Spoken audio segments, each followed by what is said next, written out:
dad, a mum, a brother, a little sister. Mum's cool. My dad is ace. He does everything. He spoils me. I don't see my dad. I've met loads of people that are in foster care. My mum and dad always buy me Haribo. She's old. My nan's an OAP, but she likes to be called a concession. She doesn't swear. It's his family. You meant to like him.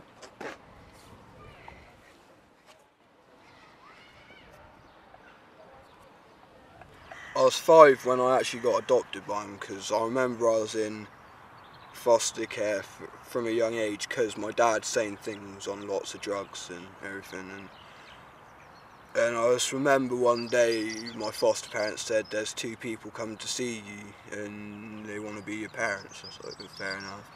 I was living with my mum, then I moved in with my dad, then I went back to my mum, then I went back to my dad, and then me and my stepmom kept fighting. Oh, which is the day when I knocked her out. It's so funny. I was only 12. And then went into care. And then I went back to mum for 18 months, and then I got back in care again. My mum's got a mental health problem, and because I was so worried about her when I was younger, I never used to go to school. I used to stay home and look after her all the time. And from the moment I saw them, I knew they were my parents and everything. I wanted to be in. Like, as soon as I saw my dad, though, the dad now, they said that I looked exactly the same as him and everything. And I always used to get, well, I did used to go to school, but I used to just walk home at like break time and lunchtime, so I was too worried about her. I used to get really badly bullied when I was in primary school as well. And, well, I don't know, it just wasn't good really, because it was like I was the adult and she was a child. I was like looking after her. I used to cook and look after my brother and everything. Alright, I'm Paul. I'm Sam. And this is Shelbourne School. Come on! This is Becky. She is a teacher at this school. Well, sort of. Don't know if she actually teaches anything. I think she's just damage control. The kitchen! I love food and drink. You're not going out with Richie anymore? No, I'm not going out with you. Because they all come here for different reasons, don't they? Some of them come here because they've been kicked out of mainstream school. Some of them have got learning disabilities, or some of them just can't work in big groups. That's why I'm here, because I can't work in big groups of people. So I just come here because it's only little groups. But you still do your GCSEs and whatever here as well. Doing 3-dimensional drawing and kicking boys in parks. My nan, she just thought that it'd be better, rather than me like giving up my childhood just to look after my mum. She told us social services, and then I just got a social worker when I got taken into foster care. The first lady I went to, she lived in Swanage, and she was just like a carer to start off with, but she never had like foster children before. And I went there and she really didn't know what she was doing. She just like, you know, didn't talk to me or nothing. She was just like the sort of person, you've got to stay here and that's it. And then I used to live with a lady in Weymouth as well, but she had her own children, and I didn't like that either, because it just made me think, well, why are they here and I'm not with my mum, sort of thing. One in Blanford after that, and that was like an emergency placement, because when I ran away from the one in Weymouth, I had to stay in the police station overnight because I didn't want to go back there, and I did explain why and that, and they understood. So, and then they found me a lady in Blanford, and I wouldn't have minded staying there because she was really nice, but I could only stay there for 2 weeks, and the 2 weeks was up, and then I was a bit pissed off because I had to move away again. The lady that I'm with now, she's been fostering for about 25 years now. She's like a really caring lady. She's really nice. And she lets me see my mum if I want to. She'll just go down, well, take me to her house, and I'll stay there for a couple of hours, and she'll pick me up. If I could put my family anywhere, I'd put them in this can here. Do you know why? Because when I was younger, my brother smashed my head against the wall repeatedly. It was fun in foster care. Had my own private room, no one came in without knocking, and I chose to take him in or not.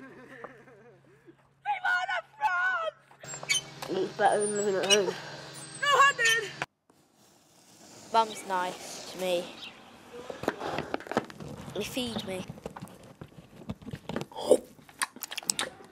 I just say, look, I'm going out for a fag, and then I just run to like closest bus stop or the closest train station. Because I used to do running away quite a lot as well, and it doesn't get you anywhere. If you keep running away, then you get moved further and further away, so I got put in Devon and everything. When I first went into foster care, they did put me like in a closer place near my mum's, but as I kept running away, they just kept moving me further and further away. So it was harder for me to get there, but I always did find a way in the end. I used to skive a lot. Used to disappear. Just used to run away. Because I didn't like school. Sneaking around. Trying not to get seen by cars. There's too many people. Loud. Tall. And they block the sunlight. Because I like home. That's the only place I didn't run from. But if I ran away from here, my mum would never go at me. Because she looks stupid in front of everyone. Because after what she's done to try and get me back here. This is my big sister Adam. This is my little brother Puke. This is how my Xbox got broken. This is how I got my head smashed against the wall. This is why I am here now. So I started smoking a bit of weed, and then that was calming me down, and I'd come into Sherborne and then I'd take harder stuff with older people, so... Parents didn't like it around there because there's like skagheads and all that stuff around there, and apparently I'm easy led on, so they thought I might do it, so they moved down here. That's why. How did they hear of Gil? Family. I've got an auntie who lives in Mere. She's only like 5 minutes away from Gil.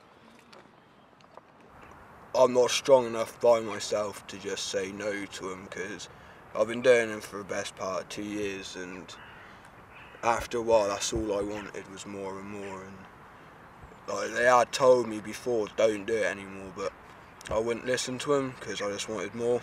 And then they started sitting down with me and telling me why they didn't want it, and I understood a lot more, and it just got easier to think my mum and dad it's really hurting them inside to know that I'm doing drugs and everything, and they've never had the problem in the family before. And so every time I got offered something, it'd be like, no, I got to think about my mum and dad and what they'd be like and how upset they'd be. And it just really helped me to know that they'd always have look after me if I did get into any trouble and anything.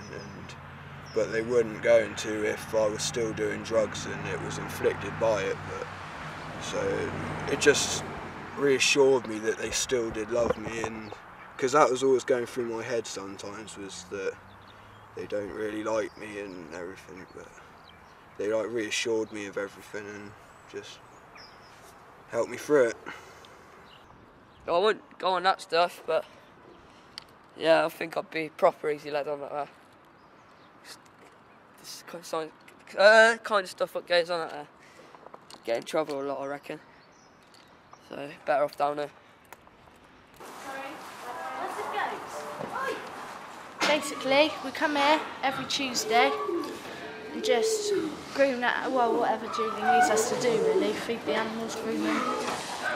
Take the baby goats around for a walk or anything, just to train them up and, to let them know that you're in control and stuff like that.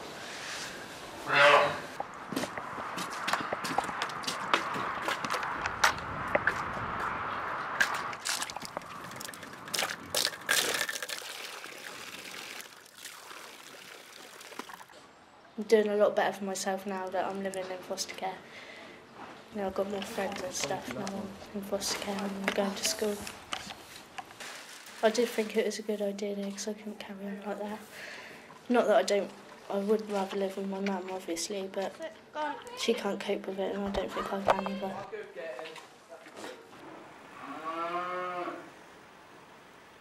What I would advise is that, if you want any help, then speak to your foster parents, or just tell your mates, or, just get really friendly with a teacher or someone, and you'll always have someone to talk to.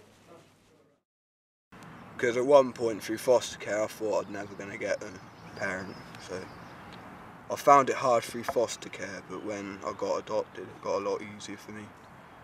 And I just knew that someone did want me, and I went on my own, really. What do I think the perfect family would be? Well, I don't know. Well, yeah. I don't know. Don't have a clue. Well, no family's really perfect, are they? But still.